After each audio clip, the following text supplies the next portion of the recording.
Tadi itu sidang bacaan tuntutan oleh jaksa. Jadi jaksa menuntut seorang Faris RM dengan tuntutan 6 tahun penjara.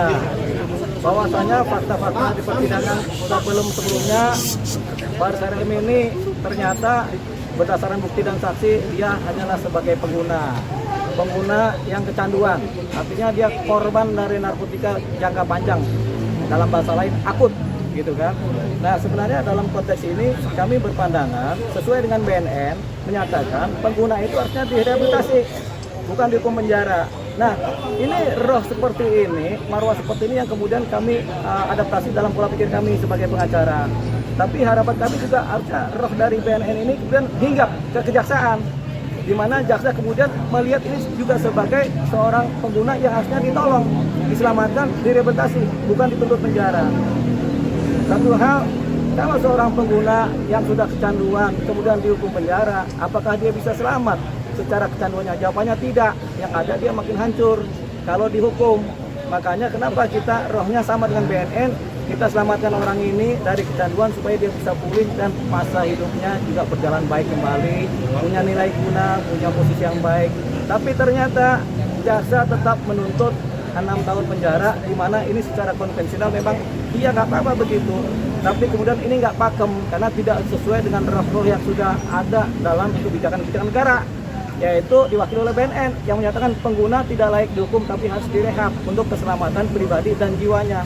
Tapi ini tetap dituntut penjara 6 tahun. Makanya kita sangat menyesalkan dan menyayangkan ini adalah satu hal yang kemudian tidak sinergi antara BNN dengan kejaksaan. Nah, yang harus dirubah yang mana? Pola pikir ini dulu yang dirubah supaya kejaksaan jangan konvensional. Harus ada terobosan-terobosan progresif di mana merubah pola pikir juga dalam penuntutan. Jangan mengikuti pakem-pakem yang sudah konvensional, yang sudah usang. Bahwasanya seorang Faris RM ini sudah usang kalau dia dituntut sebagai pengedar karena nggak ada di sebagai pengedar. Nah, pakem yang baru adalah seorang pengedar harus dituntut dan dihukum, tapi seorang pengguna harus diselamatkan. Jangan dibikin hancur hidupnya. Nah, kalau ada tuntutan penjara menjadi hancur hidupnya. Ini yang kita sesalkan. Sementara kami pengacara sudah bersinergi dengan BNN untuk rehabilitasi. Mudah-mudahan kami mengajukan pledoi nanti di minggu depan. Seorang Faris RM juga mengajukan pledoi pribadi dan mudah-mudahan hakim majelis punya sinergi yang sama dengan BNN, dengan pola pikir yang sama, pola pikir yang paling baru, tidak konvensional lagi, tidak mengandalkan buku-buku lagi yang sudah lama, yang sudah berubah. Harapannya majelis kemudian bersinergi dengan BNN untuk menyelamatkan para pengguna narkotika. Jadi ini harapannya. Tanggapan keluarga mendapatkan 6 tahun penjara ini? Keluarga saya nggak ketemu keluarganya. Waktu kita mencari keluarganya pada kabur. Faris RM sendiri, Bang? Bukan, Faris RM sendiri yang kita dapat gitu kan. Jadi kalau Faris RM sendiri dia berpasrah diri sama Tuhan. Dia tinggal membuatkan pledoi, tapi dia ya sudahlah, namanya dia mengikuti proses hukum kan.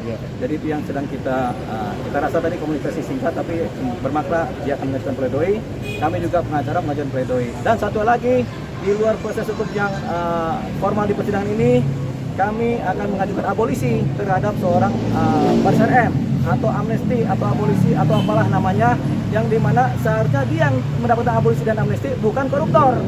Dan kemarin kan dapat abolisi, amnesti dan koruptor, nggak tahu dasarnya apa, kita juga nggak tahu, tapi mereka dalam perkara korupsi kan, tapi dapat abolisi dan amnesti. Makanya kita yang harusnya dapat amnesti abolisi sebenarnya orang-orang seperti Faris RM ini sebagai korban, sebagai pengguna narkotika, itu yang diabolisi.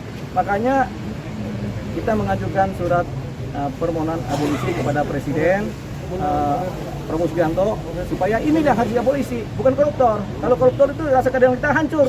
Orang korupsi kok dia kasih abolisi sama amnesti, dasarnya apa? Itu saya juga masih heran. Tapi untuk ini persoalan Faris RM kita ajukan abolisi supaya bermakna. Berarti menyurati presiden itu? Ya, sudah. Kapan, Bang? Kapan menyurati?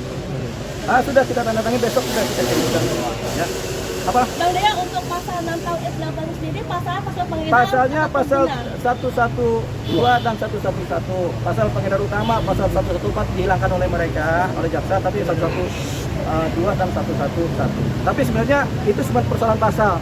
Yang paling penting roh atau kejiwaan dari perubahan pola pikir kita, di mana pengguna itu harus diselamatkan, bukan dibunuh atau dihukum. Itu rohnya. BNN sudah punya roh itu, kami juga sudah punya roh itu, tapi jaksa belum ternyata. Tinggal kita tunggu majelis hakim rohnya seperti apa. Mudah-mudahan majelis hakim rohnya juga sudah sinergi dengan pihak BNN. Hai, terima kasih sudah menonton. Jangan lupa subscribe, like, comment, and share.